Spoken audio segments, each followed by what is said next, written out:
네, 천하람 개혁신당 원내대표가 지금 스튜디오에 나와 있습니다. 어서 오세요. 네, 안녕하십니까. 네, 천 대표님 오늘 오시는 걸 굉장히 기다렸습니다. 네. 오늘 저희 특보에 많은 분들이 오셨는데 이 오신 분들 중에 유일하게 네.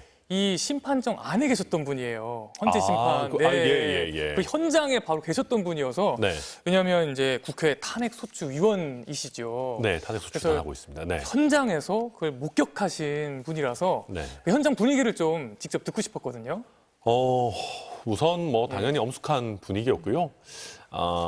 이제 다들 특히 당연히 탄핵이 되어야 된다라고 하는 분들, 뭐 저희 탄핵 소추단에 있는 국회의원들을 포함해서 저는 처음부터 끝까지 뭐 8대0 탄핵 인용이 될 것이다라는 걸 뭐 당연히 확신은 하고 있었지만 막상 선고 직전이 되니까 떨리더라고요. 그리고 많은 탄핵 소추단에 계시는 분들, 또 방청객 분들도 굉장히 좀 떨려하는 게 느껴졌습니다. 그러다가 탄핵 심판이 이제 개시되고 선고가 시작되면서 사실은 처음부터 끝까지 일관되게 윤석열 대통령의 헌법 위반이 굉장히 중대하고 또 명확하다라는 것들을 쭉 설치해 나가면서 중반 이후에는 조금 이제 탄핵 인용을 확신하면서 들을 수 있었고요. 그때부터 이제 국민의힘 소속 의원분들은 좀 굉장히 암울해하면서 암담해하면서 선고를 듣는 그런 분위기였고 탄핵이 인용됐을 때 물론 마땅히 인용되어야 되는 일입니다만은 어쨌든 한국 헌정사의 비극인 것도 동시에 맞는 일이기 때문에 뭐 환호하면서도 조금 다들 굉장히 좀 동시에 씁쓸해하는 그런 분위기였습니다. 네, 자세하게 설명을 해주셨어요. 네. 22분 동안 진행이 됐는데 그 과정에서 초반에는 좀 긴장하시다가 네. 중간쯤부터 해서 좀 마음이 편해졌다 네. 이렇게 말씀하셨는데 그 중간쯤이 한 어디쯤이었다고 보면 될까요? 네, 우선 실체적 요건에 처음 판단을 함에 있어서 비상사태가 과연 존재했느냐가 네네. 굉장히 중요한 부분이었는데 그때 헌재에서 국회가 아무리 뭐 탄핵을 많이 하고 뭐 예산이나 이런 부분도 있다고 해도 네. 이걸 가지고 비상계엄을 할 만한 비상사태는 아니다라는 거를 명확하게 밝혔거든요. 그러면 사실 그때부터는 비상계엄을 한 거의 정당성이 다 무너지는 겁니다. 네. 그리고 비상계엄이라는 거는 말 그대로 어마어마한 일이거든요. 위법한 비상계엄을 했다라는 거는 탄핵에서 말하는 탄핵 어떤 법 위반, 위헌의 중대성을 당연히 갖추는 거기 때문에 이 실체 요건이 완전히 없다라고 한 시점부터는 이거는 탄핵이 될 수밖에 없겠다라고 생각하면서 들었습니다. 네, 여기서 저희가 영상을 하나 보고 가도록 하겠습니다. 이번 탄핵 전국에서 국민의힘 의원 중에 상당히 이목을 끈 또 마음고생을 많이 한 분이죠. 김상욱 의원인데요. 이 탄핵 심판이 선고되던 당시 그때 모습이라고 합니다. 네, 한번 보고 올까요? 네, 지금 눈물을 흘리는 그런 모습이 보이네요. 이게 지금 장소는 헌법재판소 부근이라고 합니다. 헌법재판소 부근에서 시민들과 함께 탄핵 심판을 지켜보다가 이제 탄핵 심판이 전원일치로 결론이 나오자 8대0으로 인용이 되자 이렇게 김상욱 의원이 오열하는 그런 모습을 봤습니다. 천 의원님은 잘 아시죠? 김상욱 의원. 잘 압니다. 어떠세요? 이 모습 보니까. 저는 뭐 진정한 보수주의자의 모습이 아닌가 생각합니다.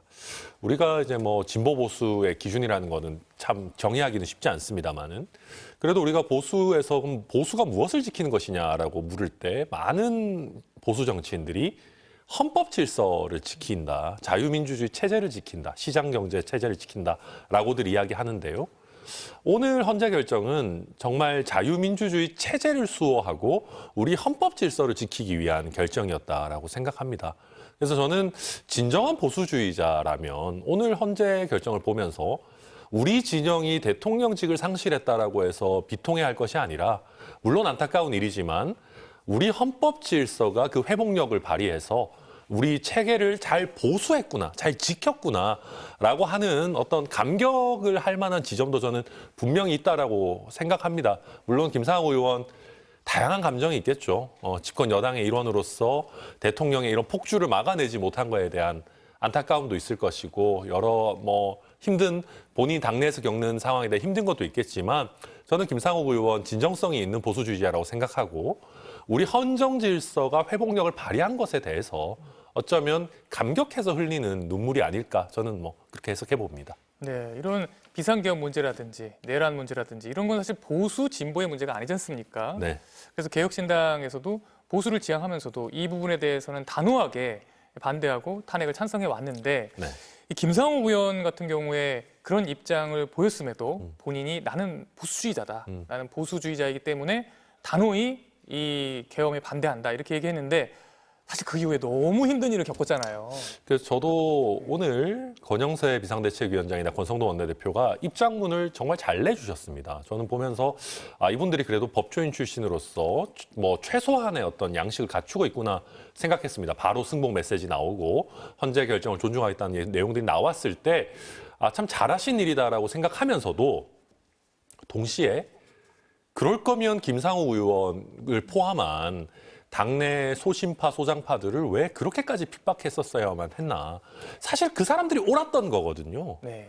그래서 저는 권성동 원내대표 예전에 김상호 의원에 대해서 심지어는 뭐 탈당을 종용하고 뭐 말이 종용이지 강요하는 수준까지 가고 많은 국민의힘 의원들이 거의 뭐 따돌림 수준의 그런 행동을 했었는데 저는 김상호 의원에게 이제라도 사과해야 되는 시기가 아닌가 그렇게 생각합니다. 네, 박사님, 천 대표님은 그 오늘 선고를 보면서 중간에 가장 마음이 편안해졌던 그 부분이 이제 계엄의 사유를 얘기하는 그 실체 부분에서 여기서부터 이거는 이제 그렇게 가겠구나 이렇게 판단을 했다고 하셨어요. 박사님은 어느 부분에서부터 이렇게 가는구나라는 판단을 하셨습니까? 저도 비슷합니다. 천 의원께서 또 법률가이시기도 하니까요. 헌법교과서에 보면은 그러니까 그 서부지법 폭동 때 폭도들이 저항권이라는 말을 입에 올려서 굉장히 저는 당혹스러웠는데 헌법교과서에서 이 저항권을 쓸 수 있는 경우가 아주 드물게 나옵니다. 왜 헌법 체계에서 잘 인정이 안 되는 것이거든요. 그 중에 대표적인 것으로 비상계엄이 해제가 안 되는 경우, 비상계엄은 기본적으로 국민의 기본권을 침해하는 과정이거든요. 그 포고령을 봐도 국민의 기본권을 상당히 침해하고 있습니다. 그렇기 때문에 이 비상계엄이 위헌적인 것이다라고 인정한 이상 거기서 중대성을 판사들이 흔히 하는 말로 차버린다고 하는데요. 중대성을 인정하지 않을 방법이 없습니다. 그래서 저도 비상계엄이 위헌적이다라는 거 인정이 됐을 때 이거는 그냥 넘어가는구나, 그러니까 그냥 파면으로 가는구나 이렇게 생각을 했습니다. 네, 두 분 다 같은 부분에서 이거는 파면이다 이렇게 결론을 내리셨다 이렇게 하셨는데 이제 천 대표님께서는 탄핵 소추위원이셨기 때문에 네. 이 과정을 쭉 지켜보셨잖아요. 예. 변론을 쭉 지켜보시면서 이 긴 변론 과정을 볼 때 어떠셨습니까? 저는 정치인의 한 사람으로서 대한민국 대통령이라고 하는 자리를 굉장히 중요하게 생각합니다.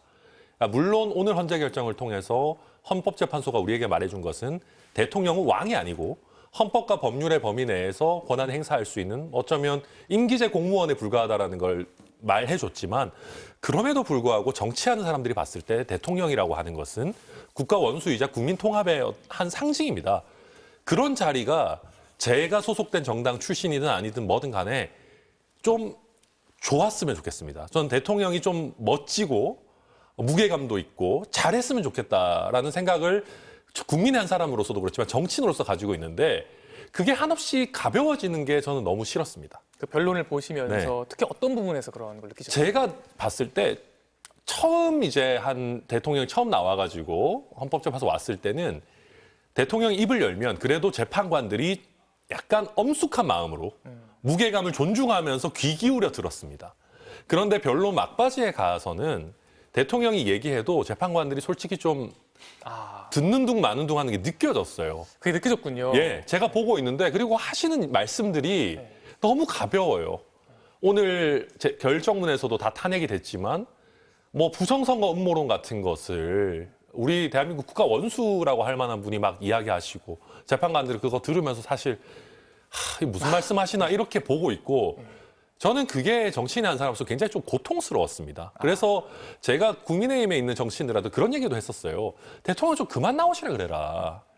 왜냐하면 대통령의 말이라고 하는 것은 어쨌든 재판을 받고 있더라도 좀 무거워야 되는데 좀 쉬셨다가 최후 변론 정도에 나오면 좋지 않겠냐 하는데 어쩌면 대통령의 말의 값이라고 하는 것이 점점 인플레되고 이게 뭐라고 해야 될까 가격이 가치가 떨어지는 게 실시간으로 눈에 보여서 저는 사실 굉장히 안타까웠습니다. 어떤 의미에서는 변론의 기술이나 방향도 저는 잘못 잡았다고 생각합니다. 대통령 결정적일 때 나와서 핵심적인 주장들 하셔야 되는데 그냥 변호인의 한 사람 같은 그런 느낌으로 전락해버린 그런 상황 아니었나 저는 그렇게 봤습니다.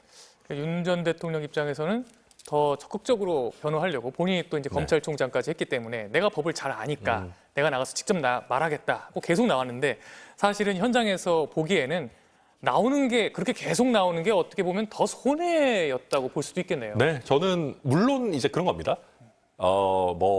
이번에 비상계엄은 하지 말았었어야 되고 위헌적인 비상계엄을 한 이상 어떤 법기술, 어떤 현란한 변론을 했었어도 전 당연히 파면됐을 거라고 생각합니다.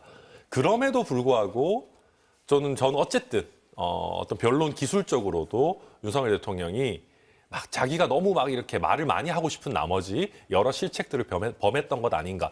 특히 이번에도 여기 결정문에도 나오지만 본인이 그 통금 시간을 빼라고 얘기했다라고 대통령이 직접 얘기를 해버리니까 이거는 철회를 할 수가 없는 거잖아요. 돌이킬 수가 없는. 돌이킬 수가 없죠. 그러면 바로 헌재에서는 뭐라 그럽니까? 통금 시간을 빼라라고 얘기를 했다라는 거는 나머지 내용에 대해서도 다 이해하고 그거에 대해서 내용을 다 인식하고 용인하고 한 거 아니냐. 본인이 했다는 얘기가 되는 거죠. 본인이 했던 거 아니냐. 포고령을 본인이 그렇죠. 했다는 얘기가 되는 거죠. 그런 식으로 윤석열 대통령이 나와서 본인의 말의 값도 계속 떨어뜨리고 자책골도 활발하게 넣으면서 어쩌면 파면 결정을 하는데 더 쉽게 만들어줬다. 저는 그렇게 봤습니다. 네, 역시 현장에서 지켜보셨기 때문에 그런 헌법재판관들의 그런 느낌이라든지 네. 현장의 분위기를 훨씬 더 생생하게 전해주시는 것 같습니다. 박사님도 계속 보셨잖아요. 네. 변론 과정에서 윤 전 대통령의 모습, 발언들 보시면서 어떠셨어요? 저도 그 천 의원 말씀처럼 왜 법정에 나왔는지 사실 이해할 수가 좀 없었습니다. 제가 과거에 그 논픽션 헌법재판소에 관한 논픽션을 쓰면서 이제 노무현 대통령 사건도 취재를 좀 했었는데 당시에 노무현 대통령도 법정에 굉장히 나가고 싶어 했다고 합니다. 본인이 워낙에 유명한 또 그 인권 변호사였고 해서 근데 당시에 대리인단 중에서 하경철 전 재판관이나 이런 분들이 말렸다는 겁니다. 대통령께서 변론을 잘하시고 설득력 있으시지만 법정에서 나가면 그 자리가 정치적인 논란이 될 수 있기 때문에 이것은 재판이기 때문에 안 좋다 해서 안 나갔다는 거예요. 노무현 대통령 누구보다 법정에 나가고 싶었을 것이고 본인의 어떤 그 언변에 대해서도 자신이 있었을 텐데 노무현 대통령이 안 나갔던 이유는 남의 말을 들어서라고 저는 생각하거든요. 대리인단의 어떤 그 진언이랄까 조언 같은 것을 받아들였다고 생각하는데 윤 대통령 대리인단이 어떤 조언을 했는지 모르겠는데 아마 나가서 직접 신문도 시도했잖아요. 몇 차례 하기도 하고 그런 것을 조언하진 않았을 것 같습니다. 오히려 법정에 안 나가고 지금 천 의원 말씀하신 대로 최후 변론 정도 하시는 게 어떻겠느냐고 조언을 했을 텐데 그것을 아마 거부하고 본인 내가 변론에 자신이 있다 생각해서 나갔던 것 같고요. 특히 또 그러면서 이제 마지막 오늘 선고기일에는 또 불출석이라고 해야 되나요? 그냥 나오지 않았는데 그거 보면서 저는 이제 검사 시절에 하던 행동 패턴을 따른다는 느낌이 들었습니다. 검사들이 특히 특수부 검사들이 본인들이 변론을 잘한다고 생각해서 공판 검사가 있음에도 불구하고 나가서 직접 이제 직관이라고 하죠. 사건을 변론을 하다가 마지막 기일에는 혹시라도 무죄가 날까 봐 안 나오는 경향이 있거든요. 그래서 그런 태도를 여전히 가지고 있는 게 아닌가 윤 대통령이 그런 생각을 해봤습니다. 네, 사실 어차피 안 나왔어도 결론은 다르지 않았겠지만 나오면서 오히려 더 손해만 온 건 아니냐. 그래서 이렇게 완벽한 전원 일치에 완벽한 파면이 되는데 더 기여를 하게 된 것 같다. 이런 말씀으로 받아들였습니다. 그런데 네. 천 대표님은 또 윤석열 전 대통령의 이제 초반 모습부터 많이 겪으시고 또 지켜보셨잖아요. 예. 2년 반 전, 한 3년 반 전 그렇게 화려하게 대통령으로 되셨던 분이 어쩌다가 네. 이렇게까지 됐을까요? 왜 이렇게까지 이르렀다고 보십니까? 너무 쉽게 인기를 얻으셨고 대통령이 되셨고 또 어떤 의미에서는 너무 쉽게 잃었습니다. 그러다 보니까 본인이 의지할 때를 찾으셨는데 그게 하필 유튜브였던 것 같습니다. 네. 유튜브. 그러니까 유튜브 자체는 죄가 없죠. 그런데 이게 어떤 의미냐면 대통령께서는 정치를 해보신 분이 아니기 때문에 정치를 하면서 낙선을 해보거나 어려움을 겪어보거나 그런 게 없었어요. 뭐 슈퍼스타처럼 혜성처럼 등장해서 문재인 정부의 검찰총장으로서 또 조국 전 장관 수사를 하면서 스포트라이트를 받고 또 국민의힘에 입당하자마자 첫 번째 선거가 대통령 선거였는데 이겨버렸단 말이죠. 그러면 남의 말을 잘 안 듣게 됩니다. 초반에 너무 쉽게 풀렸다는 쉽게 거죠. 풀렸죠. 본인의 노력과 상관없이. 그렇죠. 그러니까 이제 본인이 그렇게 된 상황에서 그런데 임기 초에 우리 기억나시겠지만 도어 스태핑이라든지 여러 가지 인사 논란이라든지 뭐 바이든 알리면이라든지 하면서 얻었던 인기가 굉장히 빠르게 사그라들었어요. 그러면서 본인이 아마 굉장히 괴로웠을 겁니다. 왜 그렇게 나에 대해서 환호하던 세상이 이렇게 나에게 차갑게 등을 돌리는가. 그때 대통령이 계속해서 잘한다라고 해준 분들이 있는데 그분들이 공교롭게도 부정선거를 이야기하는 좀 강성 유튜버들이었어요. 네. 그때부터 제가 얘기를 듣는 게 그 유튜브를 하는 분들도 저한테도 심지어 대통령이 내 유튜브 틀어놓고 보면서 잠든다더라. 저도 처음에는 무슨 소린가 했는데 계속 대통령께서 유튜브를 보신다는 얘기가 계속 들려요. 근데 그러면서 하는 얘기가 뭐냐면 대통령이 이런 뭐 MBC를 포함한 공중파 방송을 보면 자기를 비판을 하니까 본인에게 잘한다 하는 유튜브를 계속 보게 되고 힘드니까. 그런데 그 유튜브를 보다 보면 윤석열 대통령 잘한다라는 얘기만 있는 게 아니라 부정선거 이야기도 한참 하게 된단 말이죠. 어느 순간 그래서 나를 인정해주고 지지해주는 이 부정선거 유튜브의 세계관에 본인도 좀 동화가 돼버렸던 것 같아요. 그렇게 되면 게다가 이게 인지부조화가 오는 거죠. 총선을 치르면서 윤석열 전 대통령 입장에서 봤을 때는 이재명 대표 같은 사람은 순 나쁜 사람이고 범죄자고 민주당도 저렇게 독주하고 터무니없는 사람들인데 내가 저런 사람들한테 진다고? 내가 지난번 대선만 해도 지선만 해도 화려하게 이겼었는데 내가 저런 사람들한테 진다라는 거는 받아들일 수 없어. 있을 수 없는 일이다. 있을 수 없는 일이다. 그러면 뭔가 이건 음모가 있다라고 해서 인지부조화 상태에서 부정선거 음모론을 통해서 본인도 마음의 위안을 삼고 그걸로 본인 지지층을 좀 잡고 가려고 했던 거 아닌가. 그러니까 그렇게 인지부조와 음모론에 한번 빠지게 되면 이게 헤어나오기가 굉장히 어렵거든요. 그러다 보니까 극단적으로 부정선거에서 선출된 국회의원들 믿을 수 없어. 이 사람들 다 처단해야 돼. 배제해야 돼. 나를 믿고 따르는 국민들만 진짜 국민이야. 그래서 통상적인 수단으로는 선거를 통해서는 더불어민주당을 포함한 야당들을 심판할 수 없으니까 비상대권을 써야 돼. 계엄으로 간다.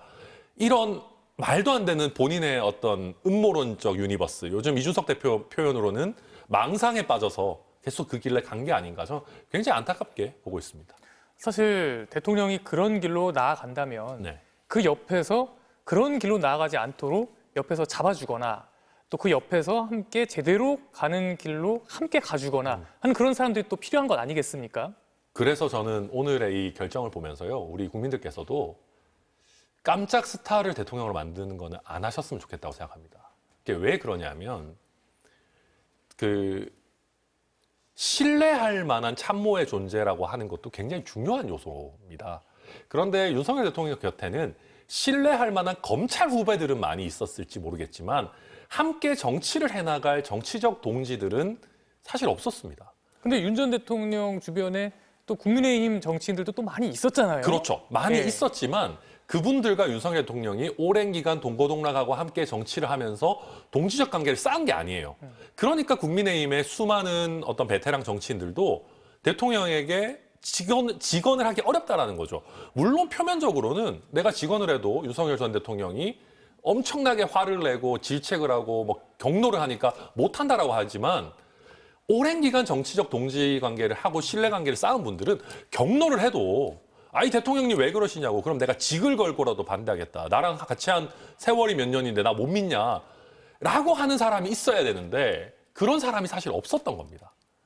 그런데 네. 또 정작 네. 또 탄핵 소추가 되고 나니까 그 이후에는 또 국민의힘의 또 여러 다선이신 여러 현직 의원과 여러 분들이 굉장히 앞장서서 탄핵 반대 집회에 나서서 앞에서 굉장히 극우적인 발언까지 하면서 이끌었잖아요.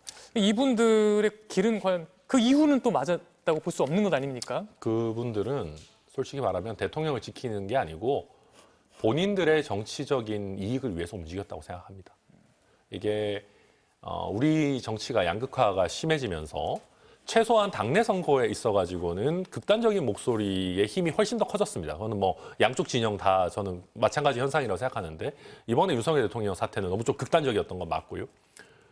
저는 그렇게 앞장선 분들 솔직히 당권에 욕심 있지 않았을까라는 생각하고요.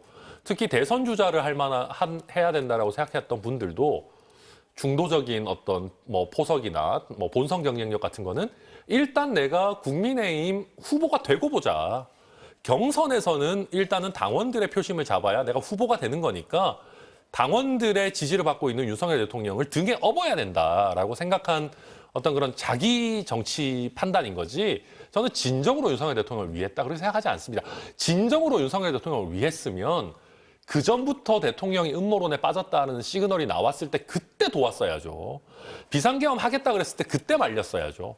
5만 가지 사고는 다 쳐놓고 이미 걷잡을 수 없는 상황이 됐을 때 그때 가서 옆에서 달콤한 소리 하면서 대통령을 지키겠다? 그건 대통령 더 망가뜨리는 겁니다. 그건 그냥 자기 정치적인 이익을 위해서 했던 거 아닌가 저는 그렇게 평가합니다. 네. 그러니까 탄핵 소추되고 나서서 탄핵 반대한다고 굉장히 앞장서서 나섰던 상당수의 정치인들은 네. 윤 대통령을 위한 것이었다기보다는 윤 전 대통령을 위한 게 아니라 윤 전 대통령을 이용한 거였다. 네. 이렇게 보시는 저는 거죠. 그렇게 생각합니다. 예. 네. 그런데 이제 60일 내로 대선을 치러야 합니다. 조기 대선을 치러야 합니다. 네. 그럼 국민의힘에서도 대선 후보가 나와야 하는데 지금 상황 대선 후보 어떻게 잘 선출할 수 있을까요? 국민들의 신뢰를 받는 대선 후보를 과연 선출할 수 있을까요? 어떻게 보십니까? 저는 우선 선출을 하는 게 맞는지부터 생각해 봐야 된다 생각합니다. 그러니까 이제 오늘 저희 개혁신당의 이기인 수석 최고위원도 어느 방송에 출연해서 그런 얘기를 하던데요. 할 수 있을 겁니다. 또 진영 결집을 유도해서 일정 부분 예전에 2017년에 홍준표 당시 후보가 했듯이 그래도 뭐 최소한의 저지선을 만든다 뭐 이런 거 할 수 있겠지만 그 이후에 국민의힘이 과연 발전하는 방향으로 갔느냐. 과연 국민들이 국민의힘이 뭐 죄송하다 사죄한다 해도 신뢰할 수 있는 상황으로 갔느냐. 사실 저는 그렇지 않다라고 보거든요. 그렇다면 예전에 국민의힘이 더불어민주당의 여러 단체장들, 뭐 박원순 시장이라든지 오거돈 시장이라든지 귀책 사유로 직을 상실했을 때 더불어민주당이 후보를 내는 거에 대해서 굉장히 강하게 비판을 한 바가 있습니다. 내지 말아야 된다고 그렇죠. 했었지요. 물론 뭐 예. 민주당도 냈지만은 예. 그래도 저는 국민의힘도 그때 당시 더불어민주당에 했던 이야기들 귀책 사유로 직을 상실했을 때 이건 다 간단한 문제가 아니잖아요. 위헌적 비상계엄을 한 겁니다. 그랬다면은 이번에 정말 다시 한번 그걸 반성의 계기로 삼고 당내를 쇄신을 할 작업을 해야지 여기서 그냥 대선을 뛰어든다? 저는 솔직히 얘기하면 이렇게 가면 그냥 김문수 장관이 또 대선 후보 돼가지고요. 당이 더 오른쪽으로 달려갈 것 같아요. 그러면 그게 지속 가능하겠습니까? 당장 이번 대선에선 지지자들 지켜낼 수 있을지 몰라도 향후에 더 많은 다수의 국민들의 지지를 받는 정당으로 거듭날까? 저는 오히려 더 어려운 길로 가게 될 수도 있다. 저는 그래서 국민의힘 솔직히 까놓고 말하면 저희도 국민의힘이 후보 안 내면 개혁신당 좋습니다. 이준석 후보가 훨씬 더 잘 될 거고 더 좋아서 정치적인 입속으로 하는 얘기도 맞지만 저도 어쨌든 우리나라 정치의 발전을 생각하는 사람으로서 국민의힘이 이번 한 번 정도는 정말 뼈를 깎는 노력으로 깊은 성찰을 해봐야 되는 시기가 아닌가. 안 그러면 저는 국민의힘이 정말 극단화된 아주 소수의 세력으로 저는 더 쪼그라들 수도 있다. 그렇게 생각합니다. 네. 초반에 말씀하셨지만 오늘 헌재 심판 결과가 나오니까 권영세 비대위원장이 이제 국민께 사과드린다 얘기를 했어요. 그런데 바로 직후에 열린 의원총회에서 또 권성동 원내대표는 절대로 져서는 안 되는 대선이다라고 또 얘기를 했거든요. 네. 그게 바로 직후에 나온 얘기인데 사실 오늘 그 얘기를 할 상황인가 그렇죠. 싶은 생각이 들기도 하면서 이 국민의힘이 정말 사과를 한 게 맞나, 죄송한 게 맞나라는 의문이 들기도 하는데 이 부분에 대해서는 어떻게 보십니까? 그러니까 그게 제가 말씀드리는 쉬운 길입니다. 쉬운 길. 그러니까 국민의힘 입장에서 지금 이재명 대표 포비아가 저는 국민들 사이에 일정 부분 있다고 생각합니다. 이재명 포비아를 자극해서 그래도 미워도 국민의힘 선택해 주세요라고 하는 길로 갈 거라고 생각합니다. 그런데 그거는 굉장히 쉬운 길입니다.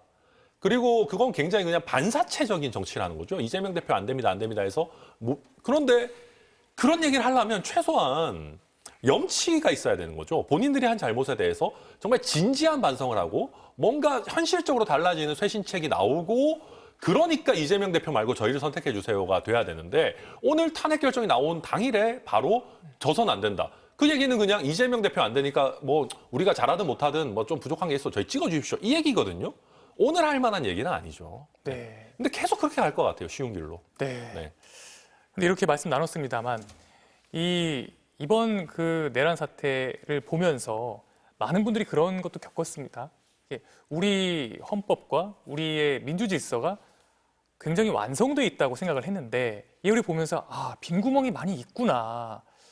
우리가 아직 채워놔야 될 부분이 많이 있구나. 이런 얘기들이 많이 있었습니다.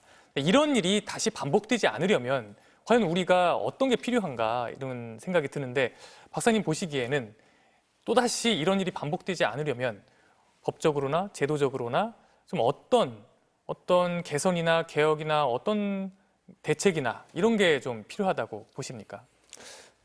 아까 그 천 의원께서 얘기하신 대로 그 이번 헌법재판소의 결정으로 헌법이 이제 회복력을 발휘했다 이렇게 말씀하셨는데 좋게 말해서 회복력이 발휘됐다기보다 회복시키기 위해서 헌법재판소가 결정을 한 것이고요. 회복이 될 것인지는 여전히 의문입니다. 뭐 헌법을 공부하는 사람으로서 자주 이런 비유를 듭니다만 그 민법이나 형법 같은 것은 그 국민을 통제하는 법입니다. 그래서 돈을 안 갚으면은 법원에서 돈을 갚아라 해서 그래도 안 갚으면 집달리가 가서 빨간 딱지를 붙입니다. 사람의 돈을 훔치거나 때리거나 하면은 징역을 살리고요. 법무부에서 잡아가서 검찰에서 잡아가서 징역을 살립니다. 근데 이 헌법은 국가를 상대로 하는 법입니다. 근데 국가는 통제할 방법이 없습니다. 그래서 실제로 한덕수 대행이나 최상목 대행이 지금 헌법재판소의 결정을 무시하고 있는 것 아니겠습니까? 그 부분이 그러니까 많은 분들이 의문을 품는 게 저래도 되는 거였어? 이런 거군요. 헌법을 따르지 않아도 이게 위헌이라는데 그래도 되는 거였어? 이런 얘기가 많이 나왔거든요. 이게 지금 공백이라고 봐야 되는 거 아닐까요? 이게 그 한 사회의 역량인 것 같습니다. 제가 기자 시절에 남아공 헌법재판소를 취재한 적이 있는데요. 남아공 헌법재판소의 차별금지 조항은 무엇은 차별하면 안 된다, 무엇은 차별하면 안 된다 해서 16개 사항이 있습니다. 그런데 남아공 헌법재판소의 결정이 다 구현되느냐, 그건 사실 의문이거든요. 반대로 미국 연방대법원의 결정이라는 것은 실행력이 굉장히 강하고 최근에 와서 트럼프 대통령이 행정명령이라든가 해서 연방대법원의 결정이라든가 헌법을 넘나드는 사례가 있긴 하지만 미국의 연방대법원의 결정이 힘이 있는 것은 헌법이 좋아서가 아닙니다. 미국 헌법이라는 게 34개 조항밖에 없습니다. 그 사회가 지금까지 오면서 그 국가기관, 그러니까 대통령들이 또 공무원들이, 고위공직자들이 그 헌법을 지켜왔기 때문이거든요. 우리가 87년에 이 헌법 만들어서 재판소 만들어서 지금까지 헌법이 잘 작동된다고 믿었던 것은 그 헌법 자체에 무슨 힘이 있어서가 아니라 지금까지 대통령들이 다 그 헌법에 고분고분 따랐기 때문입니다. 헌법재판소의 결정을 받기 전에도 헌법의 이러이러한 규범들은 지켜야 된다 이렇게 믿어왔던 것입니다. 그렇기 때문에 우리가 안심하고 헌법 밑에서 국가가 통제된다고 믿었던 것인데 윤 대통령은 이 비상계엄 이전에도 본인의 헌법적 권한을 넘나드는 행동을 굉장히 많이 했고요. 그 최후의 마지막 행동이 12.3 계엄이었던 것입니다. 그리고 나서 그 대행들도 지금 비슷한 행동을 하고 있어요. 그렇기 때문에 오늘의 헌법재판소의 결정이 우리 헌법을 다 회복시킨 게 아닙니다. 그래서 한 겨울에 나가서 또 시위를 하신 분들 또 그 키세스 시위라고 하죠. 한 겨울에 눈이 오는데 했던 분들 그런 분들이 지금 헌법의 회복력을 만들어 놓은 겁니다. 헌법재판소도 시민과 소극적 군인들 때문에 계엄이 해제됐다고 하지 않았습니까? 오늘의 헌법재판소의 결정도 사법적인 결정이지만 우리 국민들이 만들어낸 것입니다. 좋은 정치인을 뽑고 그다음에 정치인을 계속 감시하지 않으면 헌법은 쉽게 무너지는 허약한 법입니다. 그럼 앞으로 어떻게 해야 될까요? 그렇게 헌법이 쉽게 무너지지 않게 하려면. 좋은 정치인을 선출하고 그 정치인을 계속 감시하는 일을 하는 방법밖에 없습니다. 결국은 정치의 일이다. 정치가 잘 돌아가야 된다라는 얘기인데 이거에 대해서 또 천 대표님이 답을 좀 해주셔야 되겠습니다. 네, 오늘 네. 헌법재판소도 그 얘기를 했죠. 네. 제가 그거 보면서 진짜 한숨이 나왔던 게요. 어떻게 된 게 대통령이 헌재보다 정치를 잘 다 모르나. 네. 예, 진짜 그랬어요. 헌재가 오늘 그랬잖아요. 이게 잠시만요. 예. 방금 속보가 들어와서 좀 전해드리고 가도록 하겠습니다. 네, 윤 전 대통령이 지지자들에게 미안하고 고마운 마음이다 이렇게 얘기를 했다고 해요. 그러니까 윤 전 대통령이 이 와중에도 계속 지지자들에게만 메시지를 보냈었는데 또 당 중심으로 대선 준비 잘해 꼭 승리를 바란다. 굉장히 의미심장한 당을 중심으로 대선 준비 잘해서 꼭 승리해라 이런 메시지를 냈습니다. 어떻게 보십니까? 저런 것도 최악이죠. 그러니까 네. 윤석열 대통령이 정치 잘 모른다고 하는 게 저것도 진짜 최악입니다. 저거는 대놓고 거의 더불어민주당과 이재명 대표 도와주는 메시지 아닙니까? 왜 그렇게 보십니까? 지지자들한테 고맙다 미안하다 하면 아니 더 미안해야 되는 거는 사실은 지지하지 않는 국민들이고 모든 국민 국민이죠. 전체죠. 예. 그런데 저런 메시지 내고 심지어 본인이 뭐 잘했다고 이제 와가지고 당 중심으로 대선을 이겨라? 본인이 지금 그런 말 할 처지입니까? 근데 이 얘기는 곧 네. 지금 펼쳐질 앞으로의 대선에서 본인이 뒤에 가만히 있지만은 않겠다라는 메시지로 읽히기도 하는 것 같은데요. 그러니까요. 저는 대놓고 지금 상황 정치하겠다라고 하는 어떤 선전포고, 개시 선언으로 보이거든요. 최악이죠. 그러니까 저렇게 하면은 중도층 입장에서 과연 윤석열 대통령과 국민의힘을 분리해서 바라볼 수 있을 것인가. 그걸 훨씬 더 어렵게 하고 있는 것이고요. 아까 하던 얘기로 잠깐 돌아가면 네. 비슷한 얘기니까요. 네.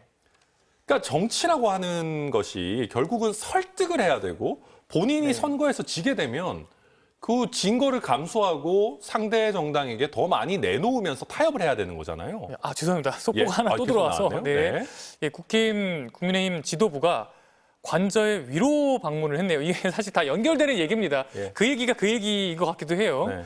지금 윤 전 대통령은 이제 국힘한테 대선 준비 잘해서 꼭 이겨라 이렇게 얘기를 했다고 하고 국민의힘 지도부는 관저에 위로 방문을 했어요. 또 국민의힘의 그냥 의원이 아니고 국민의힘의 지도부가 관저를 찾아서 윤 전 대통령을 위로를 했고 이에 대해서 윤 전 대통령은 고맙다라고 얘기를 했습니다. 이거 다 국민들이 지금 지켜보고 있는 거 아니겠습니까? 그러니까 저는 저런 것들이 굉장히 아쉽다고 생각합니다. 예. 그리고 국민의힘 지도부 뭐 아마 얘기는 뭐 인간적인 도리로 갔다 이런 식으로 얘기하겠지만 오늘같이 정치적으로 굉장히 큰 의미가 있고 과연 국민의힘이 정말로 윤석열 전 대통령이 한 위헌적 비상계엄을 포함한 여러 헌법 위반 행위들에 대해서 반성하고 달라지려고 하느냐에 대해서 굉장히 중요한 시기 아니겠습니까? 그럼에도 불구하고 저렇게 윤석열 대통령이 찾아가니까 아마 윤석열 대통령도 그런 얘기 했겠죠. 당 중심으로 대선 잘 해서 이겨라. 상황으로 모시는 상황이 그렇게 지금 되고 보여질 있네요. 수밖에 예. 없는 거죠. 예. 그렇게 하면 오늘 권영세 비대위원장 제가 서두에 굉장히 좋은 승복 메시지 냈다라고 말씀드렸는데 국민들께서 보시는 거는 또 역시나 그거는 말로 그렇게 하는 거고 결국 또 윤석열 대통령이 가지는 정치적 영향력에서 벗어날 수 없구나라고 계속 인식을 할 수밖에 없는 거죠. 저는 굉장히 패착이다라고 생각을 합니다. 국민의힘 지도부는 왜 그랬을까요? 당장 오늘 이렇게 찾아가서 이런 모습을 국민에게 보여주고 이런 메시지를 듣고 이것이 알려지고 이래도 된다고 생각하는 건지 이것이 좋다고 생각하는 건지 왜 그런다고 아마도 생각하십니까? 어쨌든 대선을 앞두고 있으니까 지지층도 좀 결집을 하면서 상처받은 지지층을 좀 달래면서 그것을 어떻게 보면 하나의 그 시드 뭐 표현 또 중심은 네. 축으로 해서 확장을 해나가야 된다라는 생각을 할 텐데요. 그런데 저는 오늘 국민의힘이 국민들 앞에 진정성 있게 사죄를 한 거라면은 그것보다는 국민에 대해서 일관성 있는 사죄 메시지가 일단 먼저 나오고 그 다음에 뭐 대통령과의 인간적 도의든 그런 걸 생각해야 되는데 지금 선후 관계가 굉장히 잘못돼 있고 그렇기 때문에 이렇게 가면 이번에 대선 후보를 뭐 누구를 하든 계속해서 중도층 국민이나 국민의힘을 지지하지 않는 국민들과는 좀 멀어지는 길로 갈 수밖에 없다. 네. 오늘 당장 이것만 봐도 그렇게 좀 예측이 됩니다. 네, 그럼 이제 오셨으니까 네. 개혁신당 또 원내대표 겸 네. 또 대표 권한대행 맡고 계신데 계속 국민의힘 얘기만 해서 그러네요. 뭐 오늘은 이제 뭐 그럴 제가 수밖에 없는 날이긴 계속 합니다. 국민의힘만 여쭤봐가지고 또 그래도 마지막으로 예. 그럼 이제 개혁신당은 이준석 당대표 이준석 후보가 확정이 된 건 네, 아닙니까? 확정이 됐습니다. 이준석 대선 후보가 네. 확정이 된 건데 이번 대선 조기 대선 어떻게 임하실지 좀 말씀해 주시겠습니까? 네, 저희 이제 개혁신당 같은 경우에는 이번에 최대한 호들갑 떨지 않고 이성적으로 대처하려고 노력해 왔습니다. 저는 이번에 뽑는 대통령 같은 경우에는 이상한 짓, 비상계엄 같은 이상한 짓을 하지 않는 것도 물론이고 감옥에 임기 중에 갈 리스크도 없어야 된다고 생각합니다. 합리적으로 국가를 안정적으로 운영할 수 있는 리더가 돼야 된다고 생각하고, 그리고 우리 정치에서 이번 헌재 파면 선고를 계기로 뭔가 압도적으로 새로운 변화가 좀 있었으면 좋겠습니다. 저희 개혁신당도 모든 게 다 새롭다라고 할 수는 없겠지만 그래도 현역 의원 전원이 80년대생으로 구성되어 있는 굉장히 젊은 정치 세력입니다.